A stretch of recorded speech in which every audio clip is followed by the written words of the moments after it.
Bendiciones nuevamente, hermanos. Vamos a abrir nuestras Biblias al libro de los Efesios, la carta a los Efesios, el capítulo 3.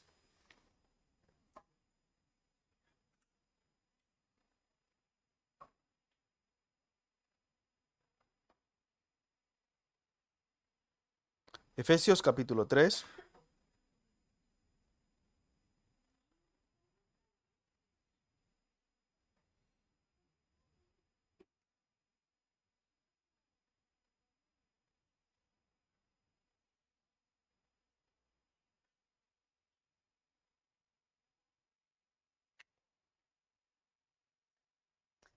Y leemos los versículos del 1 al 6.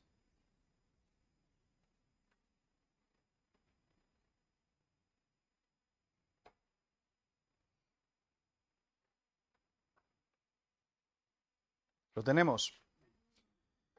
Dice la palabra de Dios. Por esta causa, yo, Pablo, prisionero de Cristo Jesús por vosotros los gentiles, si es que habéis oído de la administración de la gracia de Dios que me fue dada para con vosotros, que por revelación me fue declarado el misterio, como antes lo he escrito brevemente, leyendo lo cual podéis entender cuál sea mi conocimiento en el misterio de Cristo.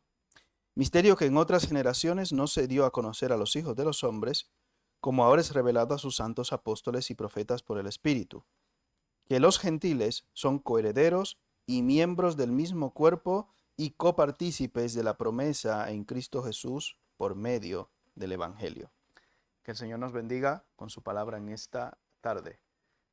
Los niños están muy motivados, a ver si hoy no se vienen tan arriba.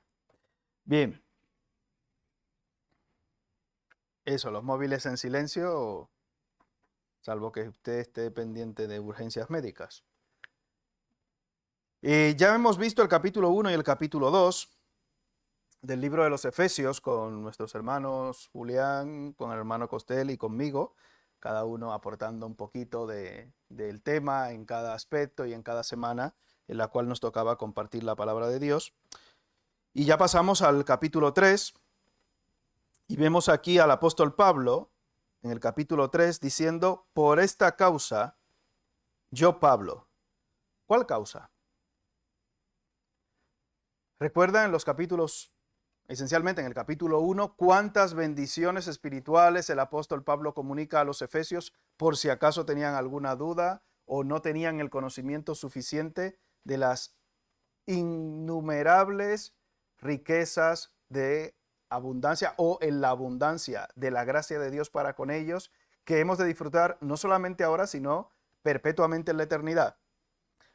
Por esta causa, por todas estas bendiciones espirituales que nos esperan y de las cuales ya somos partícipes y disfrutamos hoy, ¿o no es así? ¿Estamos participando ya de esas bendiciones espirituales? Amén. Hay muchos que lo que reclaman son bendiciones terrenales. Recuerde que usted y yo no somos un pueblo terrenal como tal. Y es ahí donde hay muchas veces confusión con el tema de los israelitas y con algunas promesas que corresponden de manera concreta al pueblo de Israel, las cuales hoy en día algunos predicadores, no sé si de manera malintencionada o por falta de conocimiento, se apropian y comienzan a utilizar expresiones y promesas que no les corresponden. Podría dar aquí una lista de algunas de ellas, etcétera, pero ojo con estas cosas, porque nosotros, como pueblo de Dios, como hijos o descendientes espirituales de Abraham, tenemos herencia de promesas eternas y de promesas, como ya hemos visto, en las abundantes riquezas de la gracia de Dios que son para la eternidad y que trascienden a esta tierra. ¿Que en esta tierra tenemos bendiciones? Pues sí, gloria a Dios. ¿Usted se siente bendecido por Dios? Amén. Yo también. Todos nos sentimos bendecidos. Yo espero que sea así. Si usted no se siente así, mírese al espejo. No porque sea feo o guapo, eso no. Sino porque ya con el simple hecho de usted poder mirarse significa que usted tiene la capacidad de ver. Ya tiene visión. Usted se ve, tiene ojos, tiene manos, tiene todas las partes más o menos de su cuerpo en un funcionamiento adecuado que le permite primeramente estar aquí hoy, escuchar o ver, si fuera en vídeo o por a través del Zoom, y etcétera, etcétera. Podríamos dar una lista casi, bueno, interminable no, pero muy larga de las bendiciones de las cuales disfrutamos terrenales. Y también la Escritura nos enseña aquí en el libro de Efesios las que disfrutaremos, o nos da un atisbo, si usted mezcla y combina también con lo que es el libro de Apocalipsis, un atisbo de las grandes bendiciones que disfrutaremos en la eternidad y por toda la eternidad. La mayor de todas esas bendiciones, ¿usted recuerda cuál es o cuál será? Amén. Esa es la mayor de todas. Cualquier otra bendición que usted se pueda imaginar, porque la gente está soñando con ver allí a su primo, a su tío, a su hermano, a su hijo, a su madre, a su padre, o ver allí conocer a Pablo, a Elías. Recuerdo un meme que decía, no, que ahí sí que en el cielo vamos a comer y hay una mesa y hay, bueno, hay varias mesas, hay 8, y ponen aquí Esther, David, Salomón, no sé qué. ¿En cuál de todas ellas te sentarías de que cuando fueras a comer? No sé si lo habéis visto ese meme, ¿no? Bueno, ese chiste es un poco chistoso. Dice que va al cielo con la bandejita de comida como en el instituto o tal. Y dice, uff, me siento al lado de Daniel, de Moisés, de Esther o de Ruth o de David. Dice, uff, no sé hoy al lado de quién me siento. Pero bueno, eso es una cosa un poco chistosa. Realmente a quien debemos anhelar ver allí y quien nos deslumbrará cuando lleguemos va a ser nuestro Dios. Y de eso no tenemos ninguna duda. Por esta causa, pensando en estas bendiciones eternas, espirituales, no perecederas, dice Pablo, yo, prisionero de Cristo Jesús, por vosotros los gentiles. Pablo expresa su condición. Y a Pablo no le pesa en ningún momento pasar por esta situación de prisión, de cárcel, por causa de Cristo, reconociendo y sabiendo que él no es un prisionero por su pecado. Hay múltiples causas hoy en día que nos pueden llevar a la cárcel, ¿o no? Podríamos dar una lista. Hay muchas aquí en España. En otros países hay otras causas que también te pueden llevar a la cárcel. En países árabes hay causas que aquí, que te llevan a la cárcel allí, de las cuales aquí nos escandalizaríamos o nos producirían horror, mayormente a las mujeres. Hay países islámicos en los cuales las mujeres, como andan aquí, no pueden andar, por ejemplo. Y los hombres en determinadas circunstancias también, por determinada conducta, también van a la cárcel. Pero aquí, donde nos encontramos, en España, hay, aparte de eso, muchas causas que te pueden llevar a prisión. Pero la pregunta es, el caso del apóstol Pablo, ¿por qué estaba él en prisión? ¿Por qué él estaba en esta condición? ¿Era por su pecado? Era por causa de Cristo. Pedro, cuando habla en las cartas, escribe y dice que digan de vosotros cualquier especie de mal o contra vosotros mintiendo. Pablo no tenía un motivo legal para estar en la cárcel. Era ilegal que el apóstol estuviera allí. Y obviamente él era inocente de cualquier cargo del cual se le acusara. Pero por causa de Cristo estaba en esta condición. Si vamos al libro de los Hechos, por ejemplo, deje un dedo ahí en Efesios, Hechos capítulo 9.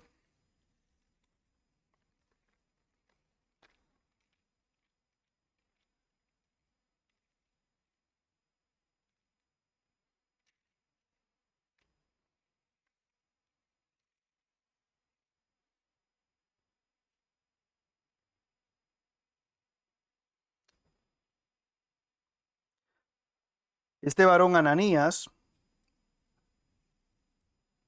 versículos del 11 al 16. Hechos capítulo 9. Esto es después que Saulo ve en visión al Señor Jesús. Versículo 11 en adelante. Dice, y el Señor le dijo, levántate a Pablo, bueno, a Saulo todavía, y ve a la calle que se llama Derecha, y busca en casa de Judas a uno llamado Saulo, de Tarso, porque aquí él ora, hablando el Señor con Ananías. Y ha visto en visión a un varón llamado Ananías, que entra y le pone las manos encima para que recobre la vista. Entonces Ananías respondió, Señor, he oído de muchos acerca de este hombre, cuántos males ha hecho a tus santos en Jerusalén. Y aún aquí tiene autoridad de los principales sacerdotes para prender a todos los que invocan tu nombre. Y el Señor le dijo, ve porque instrumento escogido me es este para llevar mi nombre en presencia de los gentiles y de reyes y de los hijos de Israel. Porque yo le mostraré cuánto le es necesario padecer por mi nombre. Pablo estaba en una situación bastante crítica en la cárcel. Digo bastante crítica, cuando viajé allí a Roma hace ya unos añitos, fui allí donde tenían la cárcel en la que se encontraba el apóstol Pablo. Era un sitio oscuro, frío y era un sótano ahí bastante tétrico, literalmente. Y siendo inocente, es muy probable que en la mente o en el corazón de Pablo en algún momento de debilidad, porque inocente era, quizás le traicionara su conciencia diciendo, tú no mereces estar aquí. Cuando él habla, y dice aquí que es un prisionero de Cristo, él recalca que él no es un prisionero de Roma. Él no está en esa condición porque a Cristo se le escapó, o porque el Señor no se dio cuenta, o porque, como dice el famoso, o decía, porque ya falleció, el famoso personaje aquel, se me chispoteó. A Dios nada se le chispotea. A Dios nada se le escapa. Pablo sabe que es un prisionero de Cristo. Está en una condición mala, claramente está en una condición mala. Y posteriormente vemos en Filipenses que él dice que él ha aprendido a contentarse ¿qué? Cualquiera que sea mi situación. Para tú aprender a contentarte en cualquier situación significa que tienes que pasar por ¿cuántas situaciones? Por todas. ¿Y la carta de Filipenses cómo se llama? ¿La carta de qué? Del gozo. ¿Y se escribe desde dónde? Desde Punta Cana. Desde la cárcel. Pero Pablo, no. Él sabe que es un prisionero de Cristo. Él sabe que está en esa condición por causa de Cristo. Él sabe que está en esa condición porque el Señor ha permitido que Él esté ahí, porque Él dice es un instrumento escogido con un propósito concreto. Y yo estudiando esto me preguntaba a mí mismo cuál es mi condición. ¿En qué condición me encuentro hoy? Nuestras condiciones cambian y varían, son bastante variables. Quizás tu condición o tu prisión, entre comillas, o tu situación de prisión puede ser una situación de salud mala, puede ser que hayas perdido tu trabajo, una situación de desempleo, una situación de desamor, bueno, eso ya, eso ya otra cosa. Una situación de problemas familiares. Manuel, no se ría así, que me lía. Una situación de problemas familiares, puede ser una situación de conflictos en el trabajo, problemas en la universidad, los estudios, etcétera, etcétera. ¿Cuál es tu condición hoy? ¿Cuál es mi condición hoy? La pregunta, ¿se le escapa a Dios esa condición tuya hoy? Entonces, yo podría sustituir la palabra del apóstol Pablo aquí, por esta causa yo, Pablo, prisionero de Cristo, por esta causa yo, Pepe, desempleado de Cristo. ¿Me explico? Yo puedo sustituir y poner mi nombre, aplicándolo a mí personalmente, y mi condición seguida de, para que eso me dé paz y tranquilidad reconociendo que Dios está en control. Porque eso va a ayudarme a estar contento siempre, a mantener el contentamiento, a no pagar mi aburrimiento, mi enfado, mi rabia con el de al lado, con el esposo, con la esposa, con el hermano, con la hermana, con el hijo. ¿Me explico? Porque tú estás en esa situación porque el Señor lo ha permitido. Si tú entiendes que tú estás en esa situación por algún otro motivo, ojo, si el apóstol Pablo estuviera preso aquí por haber cometido un delito, no puede decir, soy una víctima del sistema. No, usted robó, usted está preso por su pecado. Me explico, no venga usted a ser víctima sabiendo que hay un pecado manifiesto en su vida. Eso no. Que hay muchos, por ejemplo, hay en el país de Claudia, sale una señora diciendo en un vídeo, mi hijo es inocente. Mi hijo roba motor, roba televisores, roba total, pero nunca ha robado un móvil a nadie. Pero, ah, con una defensora así, aunque sea tu madre, creo que estás preso por 25 años más. Pero ella salía públicamente en las noticias diciendo eso. Si usted tiene una condición, sea la que sea que esté hoy, y usted reconoce que hay una situación que le ha llevado a esto y una situación de pecado, de descuido o de lo que sea, primero hay que arrepentirse. Pero eso no quiere decir que te vas a quedar así tirado ni ahí. Significa que te arrepientes, te levantas y sigues. Porque tú estás en esa situación porque el Señor ha permitido que estés y a Él no se le escapa. Ahora, ¿ha sido por una situación de pecado, una situación de fallo mío concreto? Pues tengo que apurar, tengo que reorganizarme, tengo que pedir perdón, arrepentirme, levantarme y seguir. Pablo, prisionero de Cristo Jesús, por vosotros los gentiles. Estoy pasando por este proceso, por esta circunstancia concreta, pero mi objetivo es claro. Y él dice, por vosotros los gentiles. Él sabía ya desde de antemano, como leímos en el libro de los Hechos, que él tenía que dar testimonio de Cristo a los gentiles, a los judíos, delante de reyes, etcétera, etcétera. Y a lo largo del libro de los Hechos, si nos detenemos un poquito a partir del capítulo 9, vemos cómo el apóstol Pablo va dando testimonio de Cristo a todos, en toda circunstancia, en todas situaciones tan peculiares, estrambóticas, aún dentro de la cárcel predicándole a gente muy importante. Cualquiera que sea tu circunstancia, no es una excusa para no hacer la voluntad de Dios. Yo, prisionero, es que yo no puedo predicar porque es que soy un preso. No, desde tu cárcel, desde tu situación, desde tu condición, desde tu perspectiva en la que te encuentras en ese momento, aprovéchala como un testimonio o trampolín para predicar a Cristo. Uy, hacen 45 grados, qué calor, se fría un huevo en la calle. Y dice, uff, el infierno está más caliente que eso. ¿Cómo?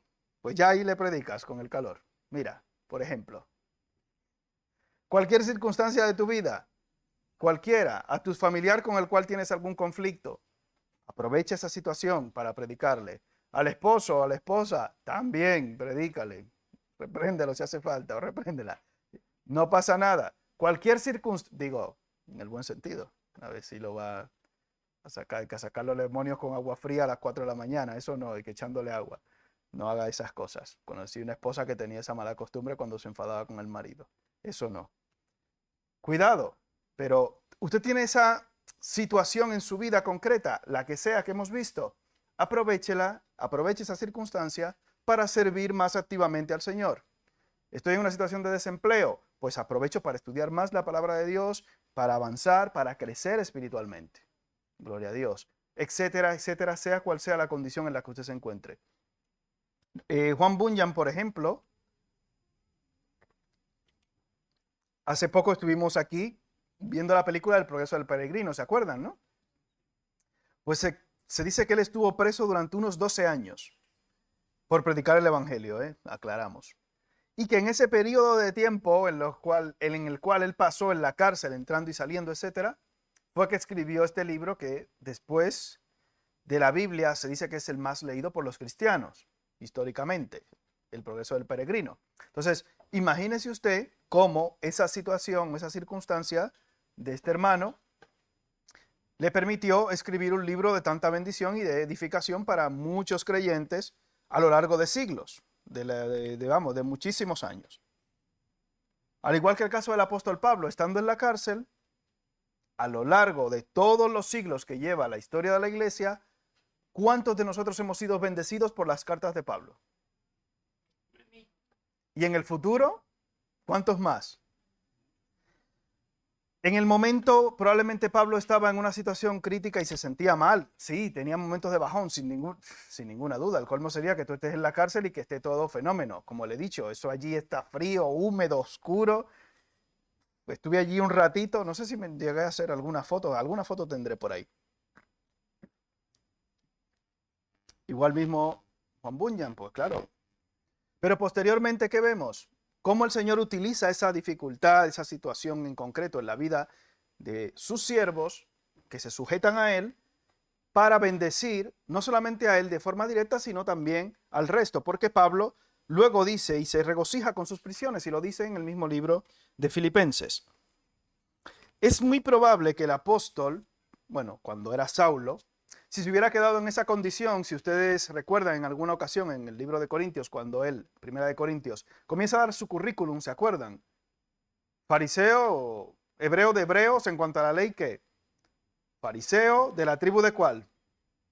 De Benjamín, en cuanto a la ley, intachable, en cuanto a celo, perseguidor de ¿qué? En la estructura social y política de esa época, el apóstol, bueno, Saulo, no el apóstol Pablo, sino Saulo en ese momento, estaba en el top, en la cúspide. Si él hubiera seguido en ese camino, hubiera tenido aparentemente una vida bastante más tranquila, relajada, viviendo ese fuego, ese celo, pero ¿estaba haciendo la voluntad de Dios? No.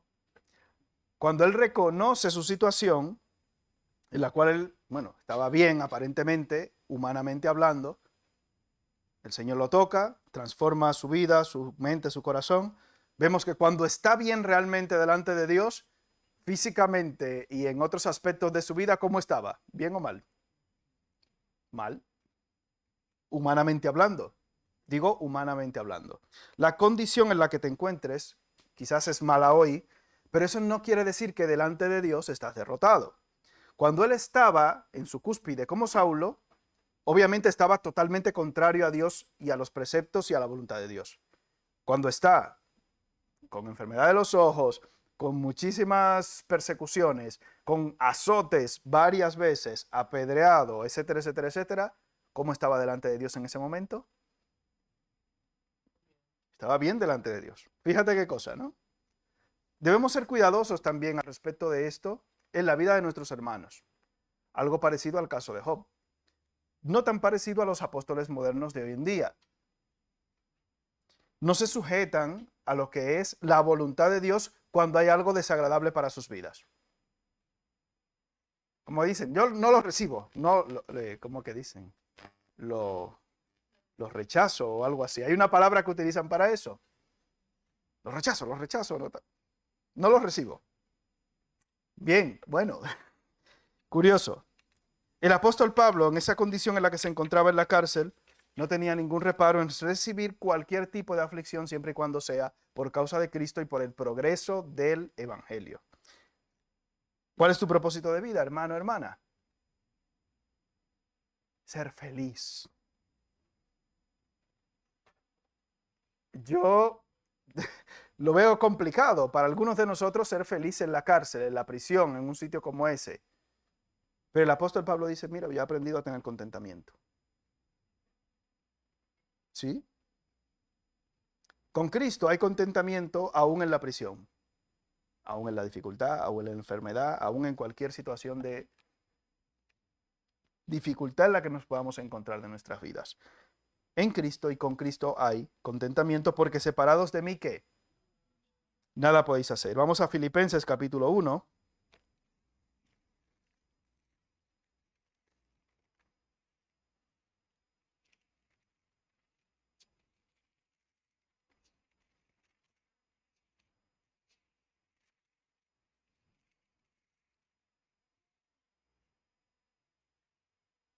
Versículo del 12 al 14.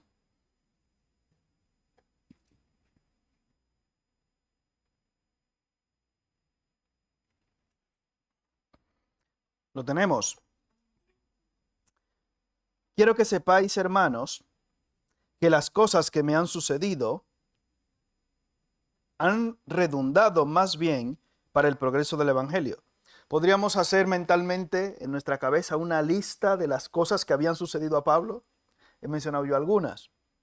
Apedreado en Listra, recibido, no recuerdo cuántas veces fue que dijo 40 azotes menos uno. O sea, porque claro, 40, uy, ya es pecado. 39, para que no se pase.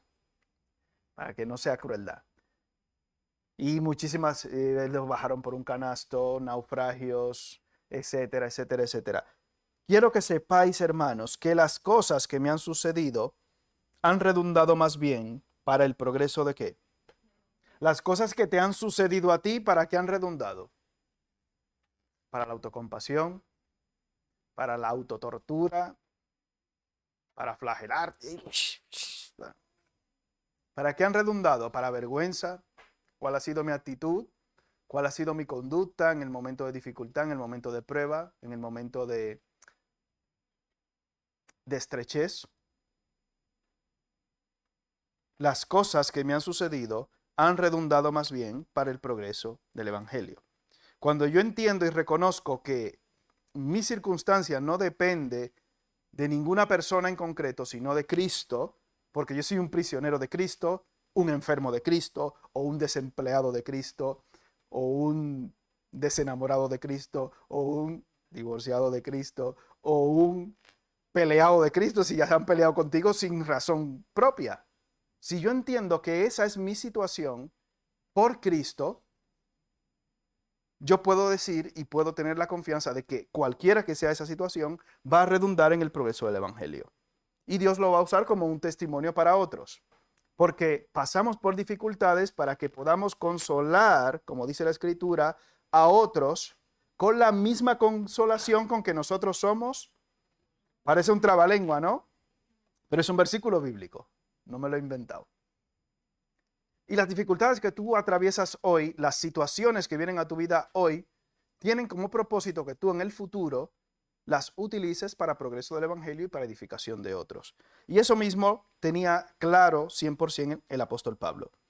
Estas cosas han redundado más bien para el progreso del Evangelio. Versículo 13, de tal manera que mis prisiones se han hecho patentes en Cristo en todo el pretorio y a todos los demás. O sea, el preso más famoso era Pablo. Y el preso más famoso de todo ese momento. Hay nombres concretos que se le pone a los jefes de las cárceles. En mi país recuerdo que hay un nombre en la cárcel más peligrosa que hay allí, que se llama la cárcel de la Victoria, por ahí cerca de donde vive Claudia y su familia. Por ahí cerca no era, o era para el otro lado. Yo, no, ya no, pues yo he ido allí a la cárcel y he ido a la cárcel de la Victoria, o sea, no porque he estado preso, no se asuste. No, eso de visita. No voy a dar más detalles para no meterme en líos, pero he estado allí, he ido a visitar, mejor dicho, allí a la cárcel, y el nombre que se le utiliza en los pabellones allí al que controla la cárcel, al preso que controla, es probó, el probó de la cárcel. Bueno, es un nombre, un apodo que se le pone allí al que controla la cárcel, como en otros círculos se le pone otros nombres, y había un programa que se utilizaba, bueno, un programa, perdón, que daban aquí de cárceles del mundo, ¿no? Cárceles peligrosas de todo el mundo. Lo habéis visto, no sé si era en un Discovery de estos, que daban un programa de cárceles. De Rumanía no vi, no hay cárceles allí en Rumanía, son todos buena gente, ¿no? De allí no he visto. Pero de varios países vi alguna de cárceles de Rusia, de Bolivia también y de algunos otros países, etcétera. Ahora no recuerdo los nombres de las cárceles, pero estaban en una situación bastante deplorable. Pero había uno o dos o algún que otro que eran allí como los jefes de las cárceles y había hasta que pagarles una cuota como si fuera un alquiler. O sea, por el espacio y etcétera, etcétera. No creo que el apóstol Pablo estuviera en esa situación, obviamente, pero sí que era el preso más famoso. Era el preso más famoso según él cuenta aquí, y sus prisiones se han hecho patentes en Cristo en todo el pretorio y a todos los demás. Y cuando ellos saben o piensan o escuchan por qué está preso Pablo, ya están siendo iluminados con el Evangelio. La cárcel entera sin ni siquiera el hablar. Por la situación y la circunstancia de él, todos en la cárcel ya han sido evangelizados. Increíble, ¿no? Cómo Dios torna esa situación tan adversa de Pablo para progreso, literalmente, versículo 12, perdón, progreso del Evangelio. El objetivo de que tú estés pasando por cualquier situación, hermano o hermana, entiende que es el progreso del reino y del Evangelio. Tú no eres el protagonista ni la protagonista de la historia. Nos creemos los protagonistas, los Brad Pitt de las películas. No pasamos de Danny DeVito. Las mujeres, pues se creen, no sé qué mujer famosa actriz hay ahora, no sé qué actriz famosa hay ahora, no me atrevo a, no sé, ahora famosas actrices. Estoy un poco desconectado yo de las, ¿eh? Bien, no, una antigua decimos. Bueno, Jolie, Angelina Jolie, venga, una antigua, por decir un nombre. O, bueno, Jennifer López, actriz también, no esa misma, por ejemplo. O alguna así, y luego Paquita la del barrio. Bueno, o sea, no podemos pensar que nosotros somos la estrella de nuestra vida. Nos hace esa ilusión y hoy en día el mundo corre con esa ilusión. Y he visto algunos, dicen la diferencia entre los vídeos motivacionales de los hombres y de las mujeres. No sé si lo habéis visto en alguna ocasión. Eres una princesa, eres una estrella, eres un no sé qué. No. Vale. Y el hombre, no, y todo, y te vas a comer el mundo y vas a... Si te come el mundo te va a dar una indigestión terrible, muchacho. Bueno, nosotros nos comemos el mundo cuando vamos al buffet libre solamente. Pero nosotros no somos los protagonistas de esta historia. Y el apóstol Pablo lo sabía. Y por eso él, en su condición, decía, el Señor tiene el control.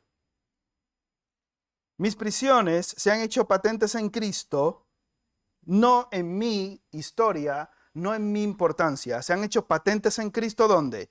En todo el pretorio y a todos los demás. No era algo que solamente abarcaba esta cárcel, estas paredes de la cárcel, sino prácticamente el mundo entero. Recuerdan que más de una ocasión, digo el mundo entero entre comillas conocido, en una ocasión dijeron, este que trastorna o estos que trastornan también, el mundo entero también han venido aquí. Versículo 14, 13, bueno, lo leímos el 13 y el 14. La mayoría de los hermanos, cobrando ánimo en el Señor con mis prisiones, se atreven mucho más a hablar la palabra sin temor. No había, el Netflix de aquella época era Pablo y sus prisiones. Ese era el Netflix. ¿Sabes lo que ha pasado esta semana con Pablo y sus prisiones? ¡Wow! Madre. 5, 3, 10 han venido a los pies de Cristo y han conocido al Señor. Y ha hecho tal o cual. Wow. Imagínate tú, ese era el Netflix de esa época, la serie de moda, Pablo y sus prisiones. Mira, ya tienen título ahí, voy a poner ahí derecho de autor por si acaso. Pablo y sus prisiones, para los que hacen series y demás. La Biblia dice que no todos, dice la mayoría de los hermanos.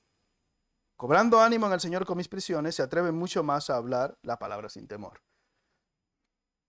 Tu situación no va a impactar a todos de la misma manera. Tu testimonio no va a impactar a todos de la misma manera. Pero en términos generales, la mayoría va a estar de acuerdo contigo y con lo que el Señor ha hecho en tu vida. Y la mayoría, como dice aquí no dice todos los hermanos. Todos no, la mayoría, el grueso. Cobrando ánimo en el Señor. Fíjate, toman el detalle de esto. Versículo 13, de tal manera que mis prisiones se han hecho patentes ¿en quién?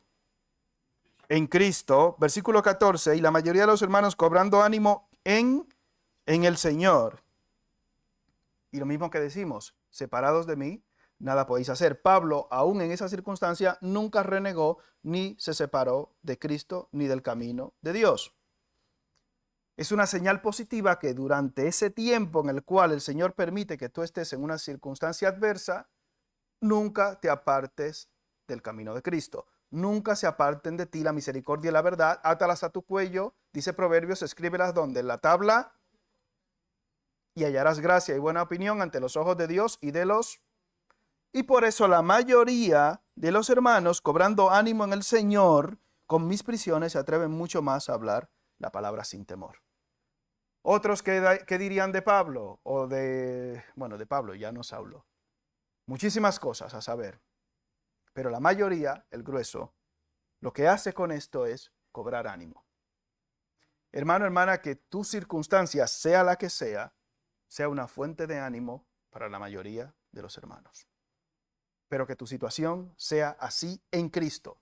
No porque has tropezado, no por tu pecado, no por tu cabezonería, sino en Cristo. Porque eso dará y hará que otros creyentes se atrevan mucho más a sufrir sus situaciones, las que sean, con mucho mayor ánimo, sabiendo que si el Señor ha sido fiel contigo, en Cristo también lo será con ellos. Amén. Padre, te damos gracias por tu misericordia, por tu bondad para con nosotros, por darnos fuerza y ánimo con las circunstancias adversas de otros hermanos, en este caso del apóstol Pablo, que con estas prisiones que sufrió, nos ha dejado un legado que podemos disfrutar durante siglos. Te damos gracias, Padre, porque has usado todas estas prisiones, sufrimientos y adversidades del apóstol para bendecir a tu pueblo durante siglos y siglos y los que queden, hasta que tú vengas o nosotros vayamos a ti. Padre, que podamos también nuestras circunstancias personales, nuestras dificultades, nuestras prisiones, sean las que sean, utilizarlas para progreso del Evangelio. Que podamos tener la actitud correcta, reconociendo que a ti nada se te escapa, que somos prisioneros, enfermos, enlutados, debilitados, etcétera, o cualquiera que sea nuestra condición, pero porque tú así lo has permitido. Ayúdanos, Señor, si hay pecado en nuestras vidas, a arrepentirnos de ello, a quitarlo de nuestra vida, y también a partir de ahí, del arrepentimiento y el perdón que tú ofreces, también presentar tu palabra a otros y ser de testimonio a los que nos rodean. Padre, te damos gracias, porque en ti podemos descansar, en ti podemos confiar. Gracias, Padre, en el nombre de Jesús. Amén.